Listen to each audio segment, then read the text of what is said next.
All right, our numbers seem to have tapered off, so we'll get started. Welcome to the presentation tonight on registration, also the active learning components of first year, and introducing you a little bit to what your fall of 2022 will look like if you do join us here at Schulich. First, we do want to always acknowledge the lands that we work on and live on. And I would like to take this opportunity to acknowledge the traditional territories of the people of Treaty 7 region in southern Alberta, which includes the Blackfoot Confederacy, comprising the Siksika, Piikani, and Kainai First Nations, as well as the Tsuut'ina First Nation and the Stoney Nakoda, including the Chiniki, Bearspaw, and Wesley First Nations. The city of Calgary is also home to Métis Nation of Alberta, Region 3. So just a quick overview of what we're going to go over today. We will do a quick little bit of introductions on who you'll be hearing from today. We will go over your first year key action items, what course registration looks like in engineering, which is different from every other faculty at the school, a little bit about what active learning means, and then some help and supports that are available to you. So the people that you will likely hear from today and that you likely see in little photo boxes on your screen are Dr. Mike Potter, who actually coordinates the entire faculty effort for the first year Common Core programs. Destiny Dedimus, my coworker in the Student Center, who takes care of the academic development program and all of the supports that can help you better succeed in your academic pursuits. And then myself, Rebecca Cowan, I am a senior advisor within the team, mostly working on scheduling and first year. All right, so we'll talk about first year. So this is the list of steps that is absolutely important for each of you planning on coming to Schulich in the fall to consider, think about, and take steps on. The first important information, some of you in the room today may have accepted your offer, but everyone in the room today should have at the very least received an offer of admission, even if you haven't yet made up your minds. So if you are trying to make up your mind, please do let us know, ask questions. I should have mentioned at the beginning, while we don't have a live chat during this webinar, we absolutely are accepting questions and we'll be answering them towards the end of the presentation. So please use the Q&A function at the bottom of your Zoom screen to send those questions in, and we will readdress them as we get towards the end if we haven't already answered them. But yeah, so your first step would be accepting the offer of admission. Tied to that is paying the $500 deposit. While you may accept in advance and choose to wait on paying your $500 deposit, just know that May 1st is a critical date for that. You'll want to be setting up your UCalgary email, initializing registration. Then you will get some welcome information from us, including the absolutely key form that's going to allow us to take care of your block registration for you. We would suggest that any of you who are interested do attend the U at UCalgary event on Saturday, April 9th, which will have both a virtual and an in-person component. You can attend either of those two, and there will be more information for you about that event on the link featured there. There will also be follow-up communications from us about upcoming sessions, what your block assignment is. All of those emails will be coming out from our central key email account, which is enginfo@ucalgary.ca. So please make sure that you're reading anything that is coming out from that address. It is critical and it is information about your first year. Later on in the term, especially for any of those of you who know someone who's already in the program, they might tell you to go and look at a resource called D2L or Brightspace. Those resources will not be available to you until later in the summer, just due to how the registration process works. So we will be trying to provide any critical resources to you through a website option, which we'll share in this as well. We will revisit these steps, and all of this presentation is being recorded, so you will be able to refer back to all of this information on your own time. So a few quick notes. If you're not sure where to go to view your offer, you can log on to your Student Center, which is the same place that you've been looking and likely monitoring your application throughout. You will notice that whether or not it's giving you the offer of the status, what your status as far as your acceptance is, and it will remind you about your deposit. For anyone who's accepted in advance of the May 1st deadline, your deposit would be due May 1st. If anyone is sent an acceptance after that, they would have a unique date to themselves depending on when they were offered. If you have more than one program that you have applied to, they will rank based on the order that you have ranked your choices. So if perhaps maybe Schulich is your second choice, it will show here whether you've been accepted to your first choice faculty as well. You will have a limited amount of visibility on your student center until you accept your offer. So the next few screens we're going to show you will not look familiar to you until after you hit that accept button. All right, so the first thing we can say is setting up your UCalgary email is absolutely critical. While right now you would receive these invitations to this event at your personal emails, once you have accepted, you are expected to set up a UCalgary email as soon as possible, and it is the university policy that is where we direct our communications for you. So if you need any help doing it, we've included the link there so that you can see it, and you can go ahead and get yourself registered and set up for a UCalgary email. I'm not going to read all of these to you. Again, this is a reference for you to go back and go step by step through them to get yourself set up. If you do run into any troubles, there are links as well on that page that tell you how to seek help for those troubles. Once you have it set up, once you're on your student center, there will be a little box. You'll see it there on the right-hand side called personal info. That is where at any point in time in the future, you would be able to adjust any email preferences, addresses, phone numbers, anything along those lines. And I do just want to stress again, a quick note at the bottom there. Once you've been accepted, we give you a small window of time to get these things set up. After that, all electronic communications must be sent to your UCalgary email address. That is university policy, so please work with us on that. We don't want you to miss out on any important information. So this is what your online student center looks like once you have accepted your offer. Now this online student center doesn't have any classes on it yet.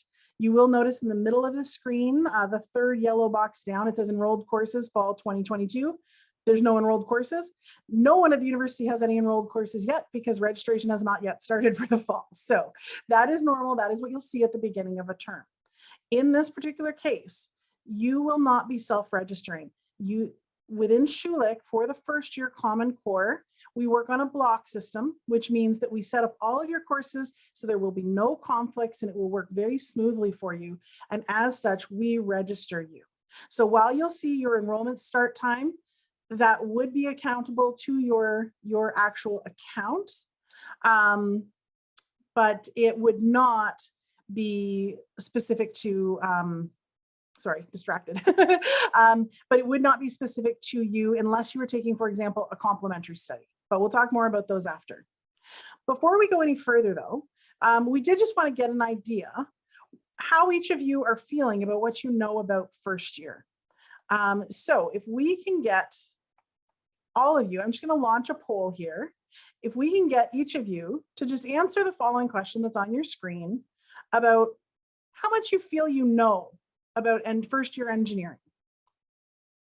And that could be anything you want. It could be whether you think you know the specifics, the courses you'll be studying, all of your supports. We just want to get an idea. Where are you at?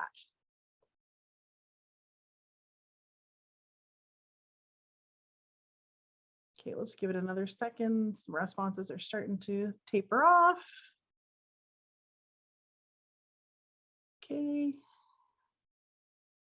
Anyone else? We have a couple of stragglers. Want to get your answer in before we close it off? Okay, we're going to end the poll.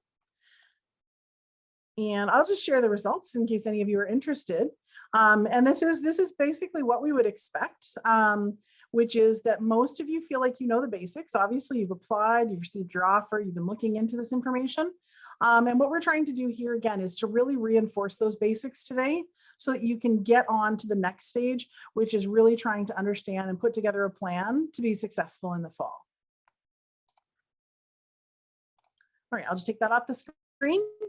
So a couple of other things for you to know about the Online Student Center is it will be where you will go in future years for loading up all of your courses. It's where you'll go for changing things like your personal information. You'll be able to get a list of when your exams are, what are your grades in a term, what do your financial accounts look like. There's also an important section at the bottom called Quick Links, which is where you're going to get everything from your taxation information, your transfer reports, access to your D2L, all sorts of interesting things. So once you do accept your offer, it is a really good idea to take a little bit of time and click around your student center and start to understand what each of the different areas do.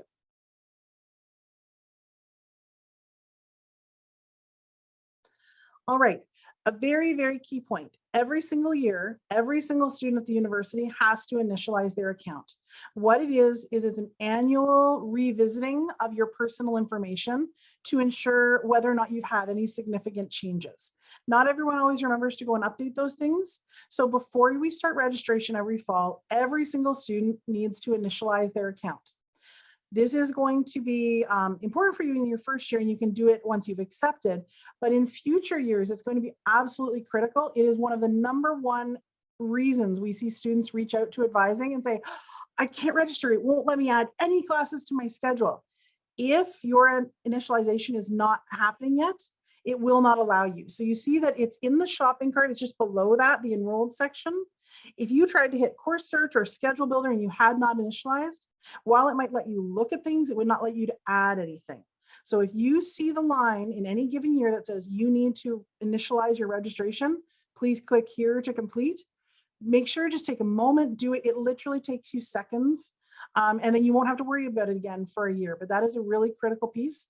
And we do ask that you initialize your account as soon as you're able to after you accept your offer. Accept and pay for your offer. They won't turn that on until that deposit is taken care of.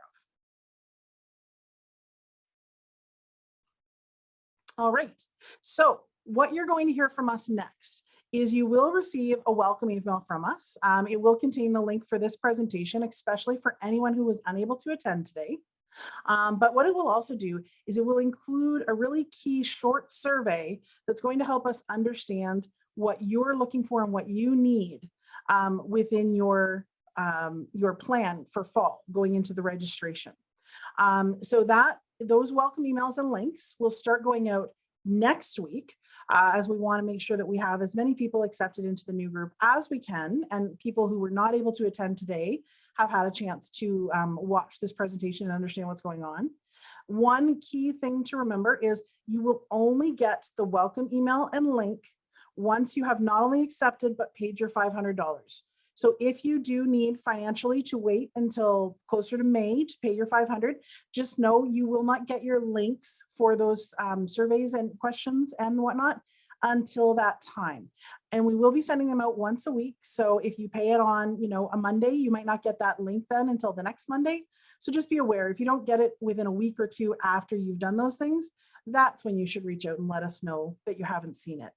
It's also super important because this is critical. We cannot register you for courses if we do not receive your response to the Common Core confirmation form, because it's your acknowledgement that you're taking responsibility for those classes.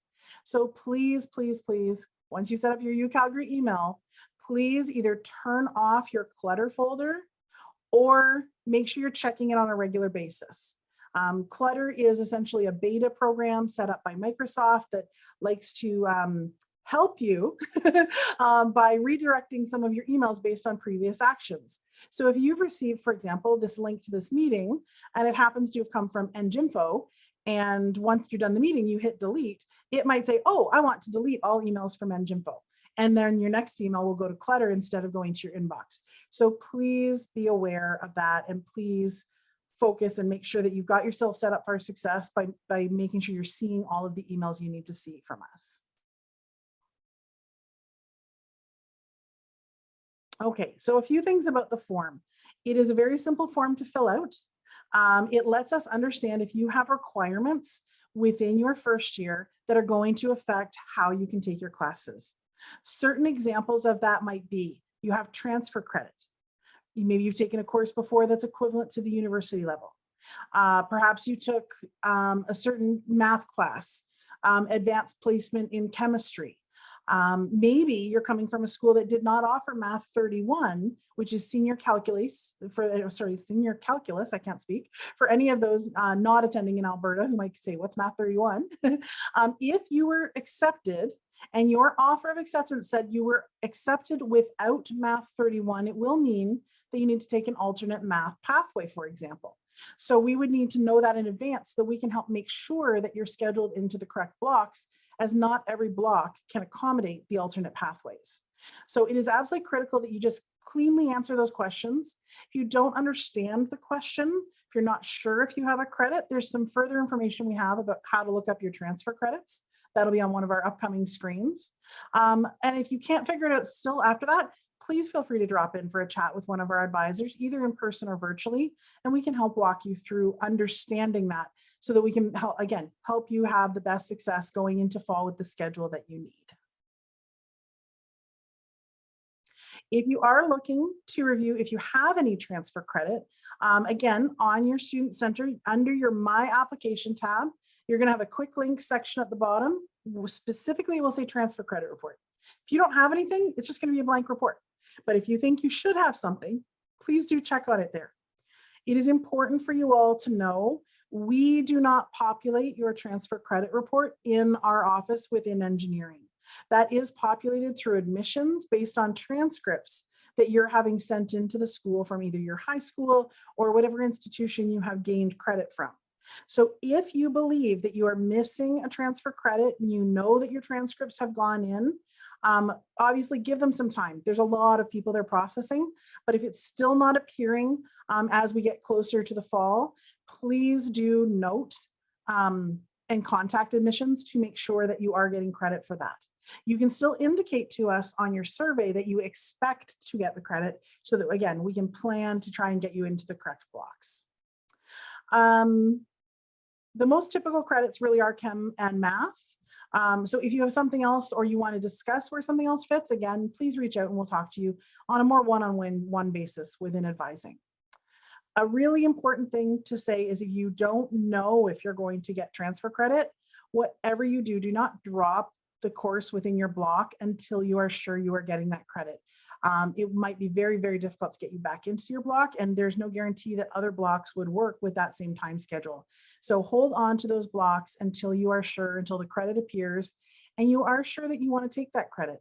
Some people who are offered advanced credits do choose to repeat the course, either to review the material because maybe it's been a while since they took it, or to potentially even boost your GPA as you move towards program placement going into the upper years. A lot of students do like to say, well, I have that XYZ math credit, but I'd love to review it and I'm pretty sure I'd be strong at it and that's going to actually help me do better and pull up any other grades I might be suffering with. So it is a consideration, it is your choice. We're not going to tell you have to do one thing or the other. It really is your choice. But again, if you want to discuss the pros or cons of that, that's something advisors can help you work through. All right, so here's the big part, the super important part.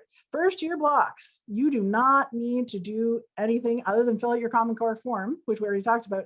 But as far as the actual registration, sit back, relax. We will take care of your registration for you.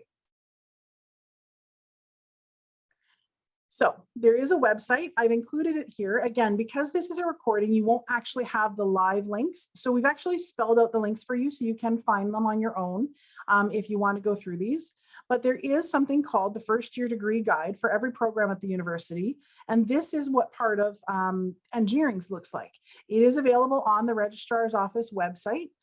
So please feel free to go and search for Engineering Degree Guide, or again, follow these the links that we've included here.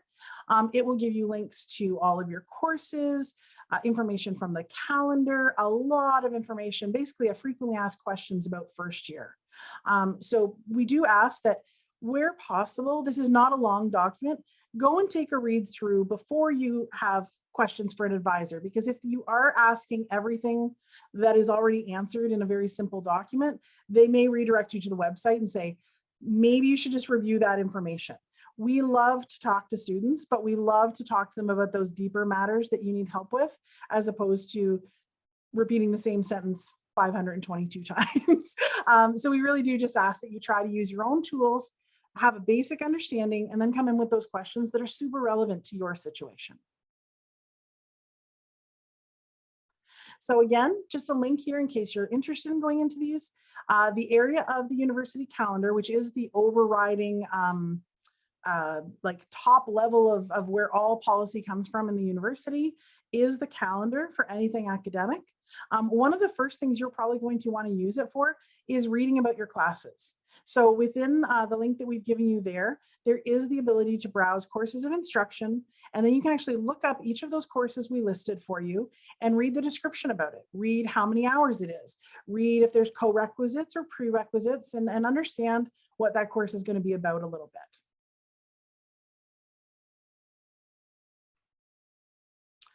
And here we're going to talk a little bit about the first year blocks. So what you need to know is a first year block is essentially one carved out schedule in 10 different scenarios, basically. So everyone will be assigned to a block. You don't get to choose your blocks, unfortunately. It just doesn't work that way. What we're doing is trying to get the understanding of who needs which pieces and then fitting them together into patterns that work. But you're all going to be taking the same courses. They're all the same ones. They're just offered in slightly different organized patterns. All of the courses will include project-based learning, problem-based learning, research and design, and we'll be talking about that more in the active learning section. So I'm going to skip over the part about active learning a little bit because there's people who can speak to it much better than I can. But it is important to know that these courses and your block, it takes place within essentially one learning unit. So you will be generally, with a few exceptions, attending your classes in one large live working space where you'll get to know a lot of your other students, be working in large groups, and really be hands-on with a lot of what you do in the in-class learning portions. And again, that is why it's really important that we have everyone within blocks and they're not bouncing back and forth between blocks, is because you'll essentially travel to some extent as a cohort. Now, part of where some of that came from, we'll be honest, it came from the concept of how much interaction does everyone want to have when they're walking around the hallways at schools and things like that, when there was something like a pandemic going on. As well, it's really to help you build that community within that first year. I mean, you have almost 1,000 people that you would potentially be interacting with. So we're trying to bring that down to a slightly more scalable level where you can make those friends and connect with people within that group that you're working with. Chem 209, there is a limitation on how many labs there are available on campus. So with that, it's why Chem 209 and Eng 201, actually only half of you will take it in fall and half of you will take it in winter, and the opposite for the opposite course. So again, that is one thing where the blocks are a little bit different. You're all taking the same courses. It's just the order in which they're taken that may change a little bit. This is a full-time commitment. Engineering is not a part-time program.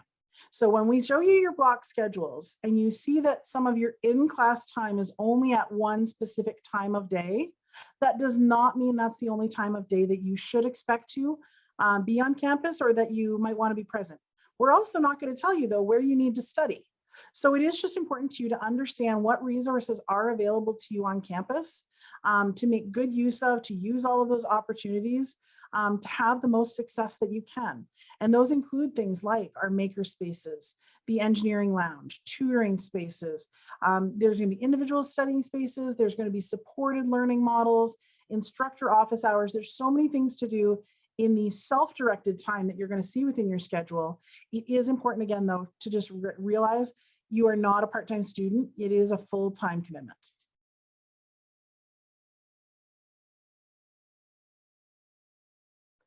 So this is generally what the schedules look like. You'll notice that there are 10 blocks numbered across the top. And then you'll notice that the top row is fall 2022. The bottom row is winter 2023. So for example, if someone was in block 1 or 2, they would be taking mostly morning in-class activities in the fall with a lot of their self-directed focused on the afternoons. Whereas in the fall, they will be taking their in-class activities in the afternoon and their self-directed components in the morning. You will also notice that they take Chem 209 in the winter. And Chem 209 labs are very specific spaces. They do not happen within our common rooms, as we were just talking about. They do happen over in chemistry space. So that is why it does happen outside of sort of that core in-class time. It doesn't mean that Tuesday, Wednesday, and Thursday morning, you'll be in classes constantly for 9 hours a week. You'll be assigned to 1 3-hour lab within that time set. Again, at the beginning, you will be assigned to a lab. If later on we need to look at if there's availability to move labs around, we may be able to address that, but that's likely not going to happen until at least August. So They are generally just assigned. They are all happening Tuesday, Wednesday, Thursday, so it's generally a pretty preferential schedule. So that's very nice. I also just want to touch on, you will notice that it says seminar in the morning, or sorry, in blocks 1 and 2, and any of the, got off track there. In the morning blocks, the seminar period is on Tuesdays. In the afternoon centric blocks, the seminar period is on Wednesdays. So that will change for you between terms. So if you're a Tuesday seminar in the fall, you will be a Wednesday. Be looking at what some of those differences are. And this, again, this is to give you an idea. Unfortunately, we cannot allow everyone to choose their own blocks. It just doesn't work that way. But this is to give you an understanding that it is all very equal across the board. If you're doing, for example, 10 hours of self-directed learning in the fall, you'll be doing, I think it's 11 and a half maybe. Can you scroll down a bit, Destiny, or is it possible? No. Oh no, okay, it's not. It's just the bar at the bottom is hiding it. Anyway, the hour distribution is very equal. So you'll notice in blocks 1 and 2, it's 10 hours in fall and only 9.5 in blocks 3, 4, 5. That half hour reverses in the winter. So just know it is very equal across the board. And again, it is the focus of when are you in active scheduled in-class learning versus those self-directed components, which are still very, very central to you absorbing all of your material. You will notice within your schedules that when we refer to self-directed learning base requirements, those hours will still appear on your schedule, but they will not appear with a day or a time attached to them. They will show up as something called asynchronous, which means essentially they'll have TBA or a blank beside what they're representing, meaning that it is self-directed. Destiny, if we can go to the next one. And so when you are looking at your own personal visual schedule builder, which you can connect to from your student center, this is the type of nice little pretty map that you can essentially create for yourself once you have a block that's going to show you and focus on your in-class time. So the reason we wanted to show you the other piece first is to understand that full day commitment, as opposed to what your schedule is going to show you, which is only the times that you essentially physically need to be in a classroom in a certain seat doing certain activities. So it's still really important to understand all of those other commitments that you are part of. So again, this is just revisiting our list. We've gone through all of the earlier steps. I just want to touch quickly on the last 3. We do recommend that all of you register for the U at UCalgary event on Saturday, April 9th. It's going to give you a lot of feedback from a current first year student to understand how they've experienced it. Hearing about it from a peer is usually what most of you want to do. You want to hear about what was the experience like and all of those things. So that is a great event. There are also prizes to be won, but one thing to note is it will promote to you that you would get an earlier registration date if you attend that event. While it is true, if you attend that event, we will prioritize your registration. Just remember that all blocks will be scheduled together. So we will prioritize you, but you will still not be self-registering. So that time and date of the appointment won't matter as much to you, but if you are on that list, we will prioritize you to be in the first group that we do register. Once all of this is done and we're into May, because you have to consider that registration doesn't begin until May 10th, your block assignment email will come out from ngimfo@ucalgary.ca. So again, please be checking your email accounts for anything from ngimfo, and those assignments will not start coming out until May. And again, just to remind you, ESC D2L, which is Engineering Student Center D2L, will not generally be available for most students until sometime in August. We expect all of you to have access by August 31st, as students are essentially rolled into the new term, the term that they're part of.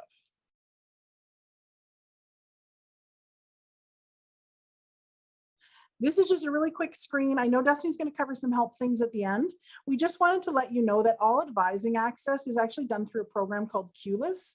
It doesn't mean that all of our advising is virtual. We absolutely have in person, but what we've done is created a situation where you don't need to go and stand in a big lineup in the office to wait to speak to an advisor.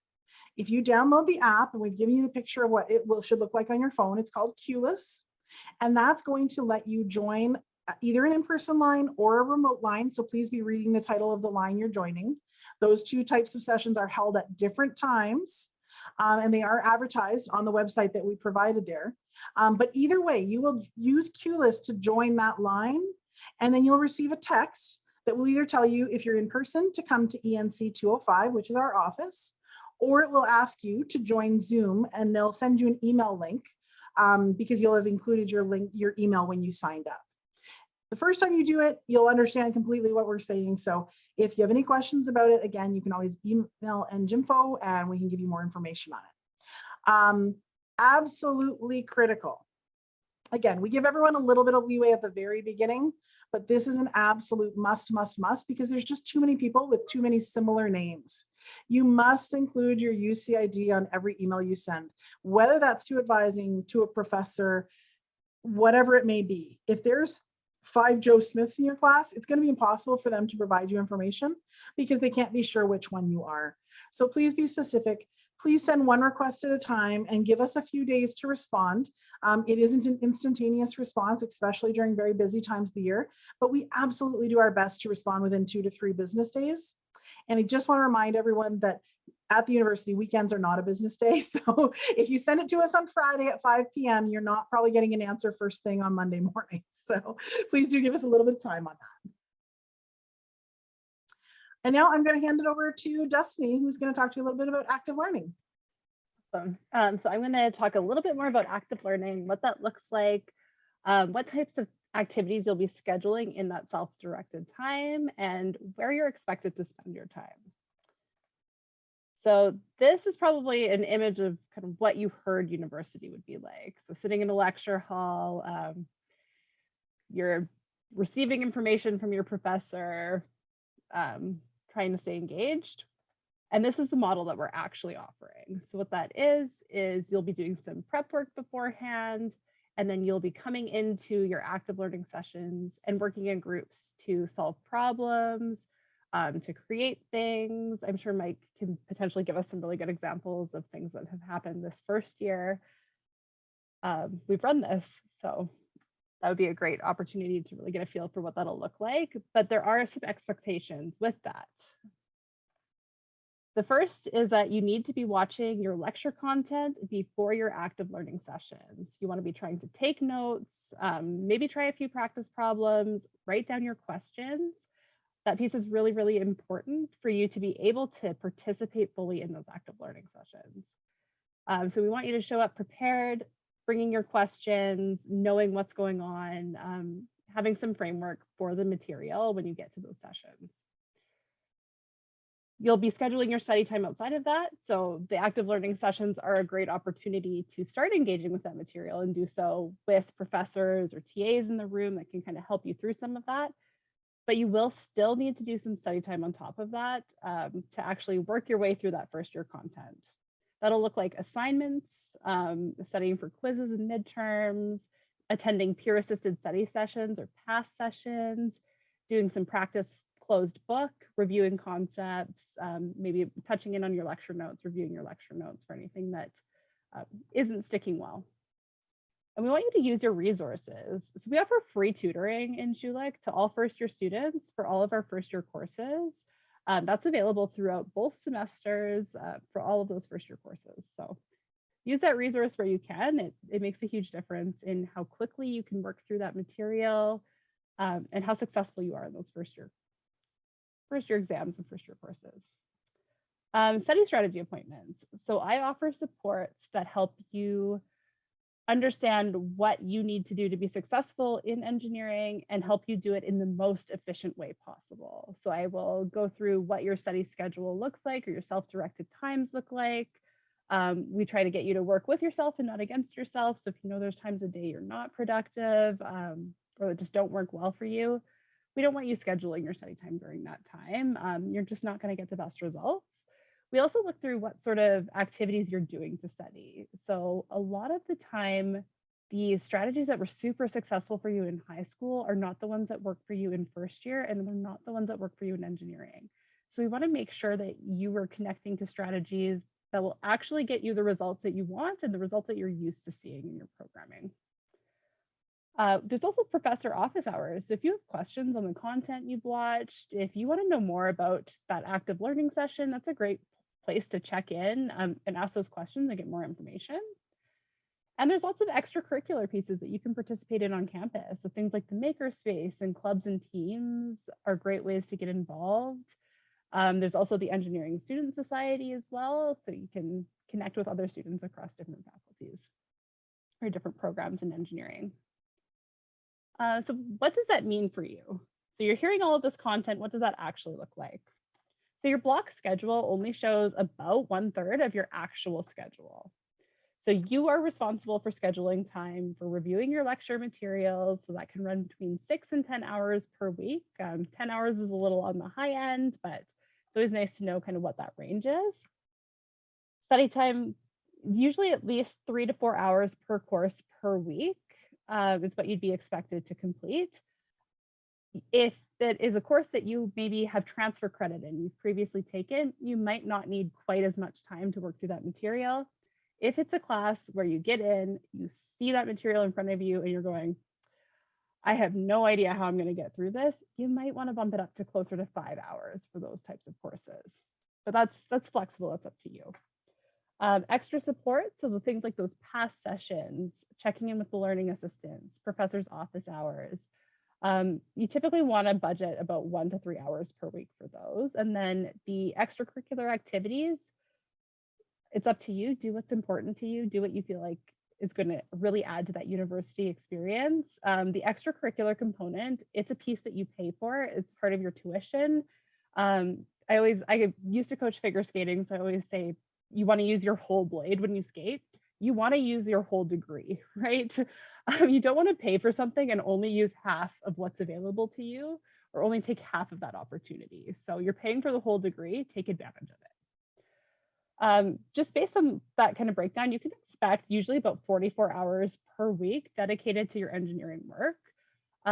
Be mindful of that when you're thinking about maybe your work schedule for fall, if you're planning on working, or any other commitments that you take on. It is a heavy workload. There is a lot of content, a lot of extra time that you'll need that's not captured in that block schedule. And you just don't want to overcommit yourself and then have to be working to claw that back later on. It's a little bit harder to catch up versus to stay on top of that material. The nice thing about active learning is it gives you the flexibility to control your schedule. So you can set your priorities and you can customize how you spend your time. If you find that you work best at home, you have the ability to watch your lecture materials at home on the weekend, if that's what you'd prefer to do, or on that Monday when you have that time available. You also have time to access any of the resources on campus. So you're not working around a class schedule and maybe not all the supports are open or offered. So you're able to use your resources a little bit more effectively there. And you have time to build in those extracurricular activities as well, which can sometimes be a little bit limiting when you do have a full class schedule to work from.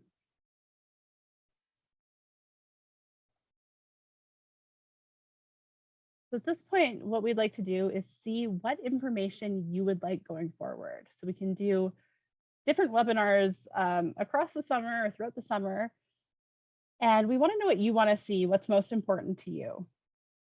So I have 4 categories that we can touch on in these webinars, and we can do all of them if the interest is there for all of them. We'll launch a poll in just a minute, but I'll talk through what each of these categories would look like and what services would be included in them. The first one we would offer would be UCalgary campus services. So that would be things like financial aid, wellness services, accessibility services, residence, things like that. We could give you an overview of each of those different services, what's available, links to follow up further if you'd like that, just to help you direct your resources and understand what's actually available to you on campus. We can also touch in on the first year supports and give you a much more detailed breakdown of what's offered. So that's the peer assisted study sessions, tutoring, things like the makerspace, clubs, teams, the Engineering Student Society. I'm happy to offer presentations about preparing for first year engineering. So things like time management strategies, using those effective study strategies and what that looks like. There's also an opportunity to connect with the engineering leadership program. So if that's something that you're interested in, or the career practicum program that's available for first year students. Those are great opportunities to start thinking about that before you're kind of in the bustle of the fall and you have a lot of information coming at you really, really fast. So I'm going to launch the poll now. And if you could fill that out and just let me know which is the most important to you or which ones you would like to see. We can use that to make sure you're getting that information.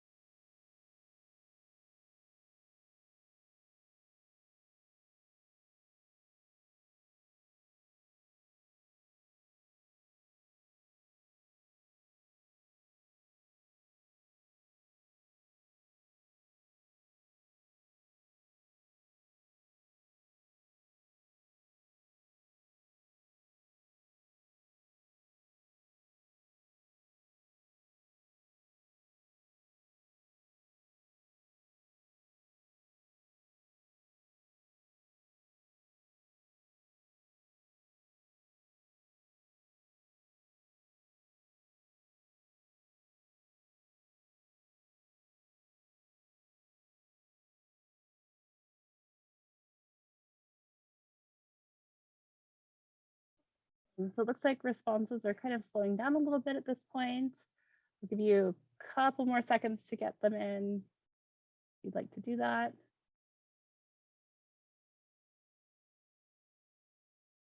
And we'll close that poll. Great. Thank you for sharing. It'll be really helpful for planning our future content. Mike, is there anything else you wanted to add about the first year experience? Just that active learning sort of comes with its own, I don't know, like what is that question often. Some of you may have had the experience in depending on the high school, but the basic idea is rather than being in a traditional lecture where you're just being talked at, the intention is that in those times where you're actually scheduled in class, that you're actually actively doing something. So you're learning by doing as opposed to learning by listening during those sessions. The other thing to mention is that part of my role is to actually coordinate the instructors for all of those courses to make sure that they're not overloading you with midterms in any given week.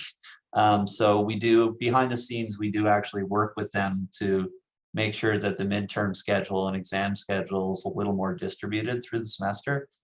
That will hopefully moderate your anxiety about scheduling as you get to the middles of the semester, that don't worry, you won't have 3 midterms in a week.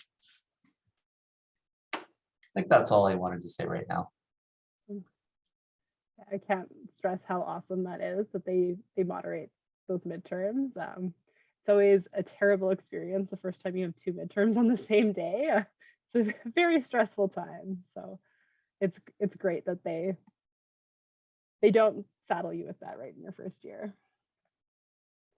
Right. So getting help, there's lots of resources available on campus. So just to touch on, again, the Keyless app, you can jump in for in-person or virtual advising through the link here and send those emails out to Eng info. With that, again, please include your UCID, be very specific.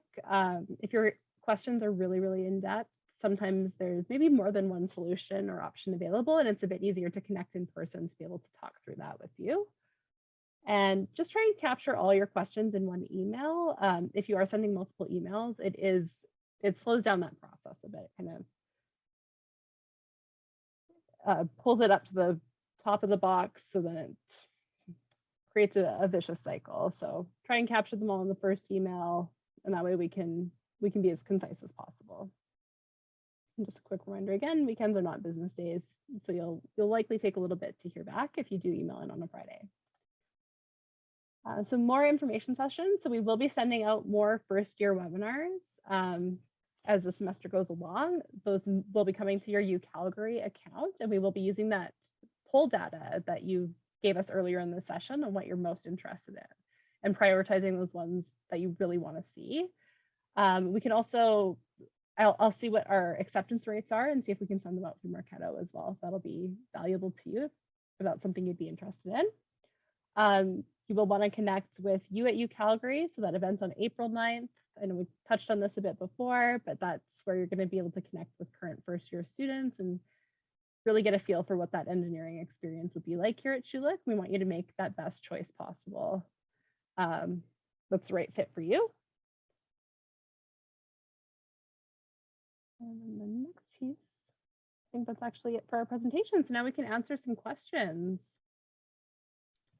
Great. I have a couple that I haven't answered. So if you haven't got a private answer back from any of the people working on our back end, it's probably because you have a generic question that will likely help everyone. So we'll just readdress a few of them right now. So there was several questions about if I have my offer right now, if I've paid my $500 deposit, is there any chance I can lose my offer?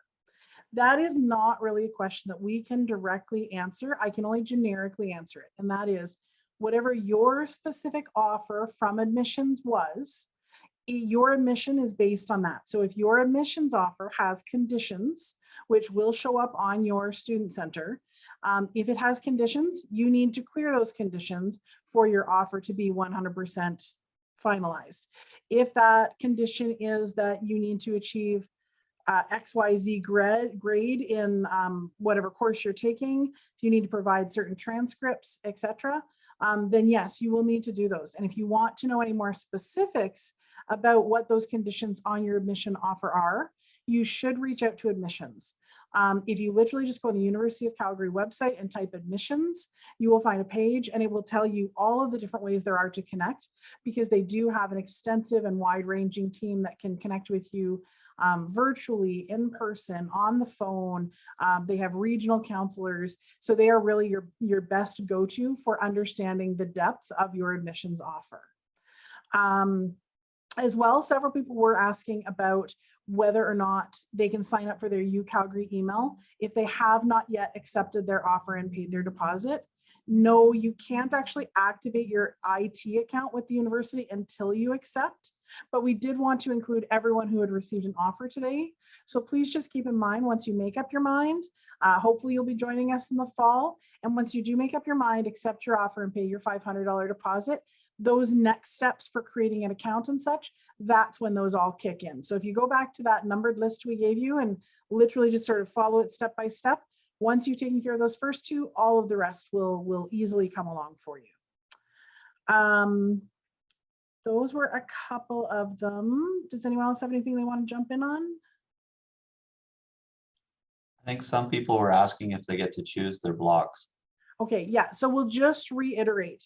While you will fill in your form letting us know if you have any circumstances that change your situation. For example, varsity athletes may have training times that we will work around, or a student who has accommodations that are officially observed by the university through student accessibility.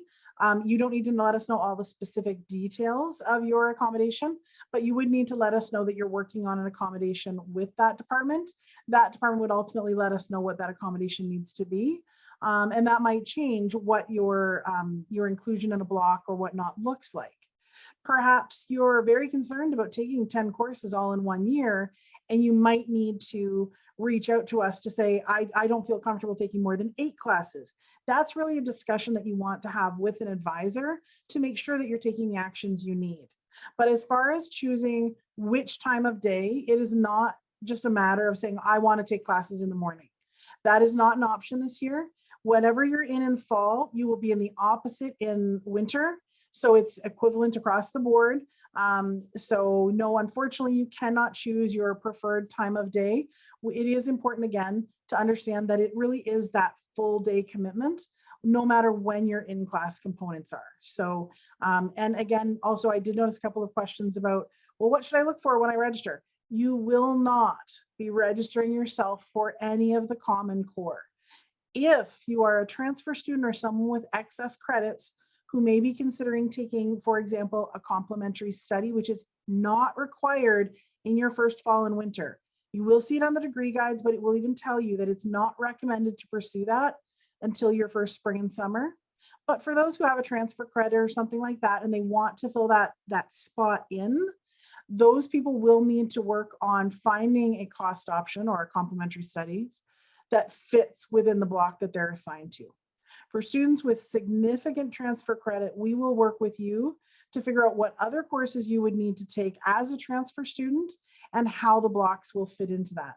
But again, you will indicate all of that within that Common Core form that you're sending in, at which point we will reach back out to you to get into the more specifics for anyone who has a very complicated case. But in the big picture, you will not be registering yourself for your first year classes. Was there any other questions that seem to have quite a few of, or?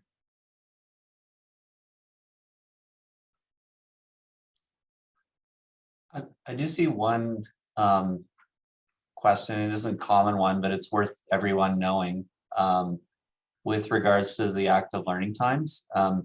Somebody was asking if all the lectures for a specific block would be in the same space. Yes, so that's also something that's very different. Normally in a regular university experience, and when you get into second, third, and fourth year, you'd be moving from room to room as you move from class to class. For first year, once you're assigned a block, you'll be in the same room for the entire year. And the professors will come to you and the teaching team will come to you. So you'll always be doing the same, you'll be doing different courses in the same room. There's one exception for sure, and that's the chemistry lab. And then there are also occasional times when you need to go out of the room and do other labs like things in different spaces. And I'm seeing one on program placement. So the specific GPA required for going into a second year program is a 2.0 and completing all 10 first year courses. So it's not a competitive process. It's just you want to get through those first year courses, you want to be successful in them, and then you'll get your top program choice. So there are a lot of other questions, but we don't want to keep everyone past 5. We did promise that this was 1 hour. A lot of the questions that are starting to come in are really specific about things like residence or other services on campus. And we just want to go back to what Dusty had mentioned, that there will be additional sessions where we will actually have experts from those areas come to speak with you. So on the screen that Dusty has up on the screen right now, you'll notice that you have the U at UCalgary links. What's important to note if you're attending that is you will hear some of the same material that you're hearing now, but you'll also hear from a student who's experienced this, and you will hear from experts in those areas talking about it. There will be everything from virtual tours, live tours available of campus that will take you through some of the areas you might be curious about. And at the bottom of this screen, this presentation today, this recording within the next few days, will be posted under that FAQ link that you're seeing there. And that is also where you will see future dates of other presentations posted, and you will receive invitations for them. But you can check back on that page regularly to learn any of the new pieces of information. You can link there to the degree guide, which will go over a lot of information about how everything from transfer credits to, upper year requirements and things work. So that will answer a lot of your questions. And what that would help us do then is start to understand what you would want to hear about in those future sessions. And that was part of what Destiny collected that information from you on. So we will take a look at the questions that are coming in here at the last moment. And we will try to make sure that we either get back in a future presentation. If you've provided your name, we can try to respond to you. If you want to stay for a few minutes after 5, we can try to respond to you at that point in time. But we don't want to hold everyone all day long. So we do want to do one final poll with you though, before you all start to go. And that is essentially the same question that we asked you at the beginning, but we'd like to ask it to you again. What do you feel you know about first year engineering?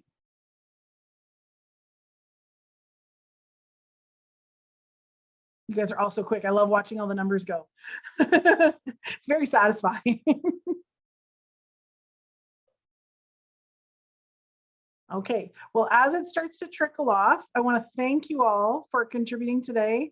We know that this wasn't a live chat event. We do want you to know we will have live chat events coming up in some of our future sessions. I'm just going to end the poll so you all can see it and have an idea. So it looks like we did move the needle a little bit and give you some information that was valuable to you today, but we are always looking for more ways to provide valuable information to you. So we welcome you to email us at mginfo for any suggestions that you may have on topics you want us to cover. But again, watch that FAQ board. We are going to be putting up more sessions. We want to thank you for being here today. Destiny or Mike, did you have anything to add? Anything I missed? Thank you for being here. If there are more topics that you'd like to see, please send them in. We'd love to add that value for you. I saw a few people asking about what's the start date and things like that. If you go to that link of the academic calendar that Rebecca provided well at the beginning of the presentation, that actually has all of the academic dates in it for 2022-23, like all the holidays, the start dates and end dates of the semesters, the exam periods, etc.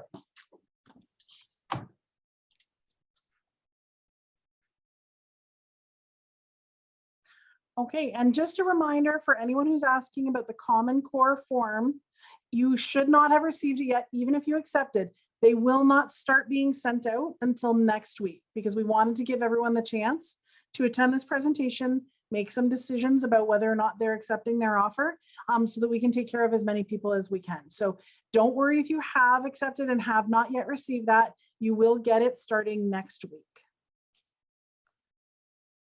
All right. Well, we really appreciated having you all here, and we'll let you go for the evening. Have a great night, and we look forward to seeing you at the next event.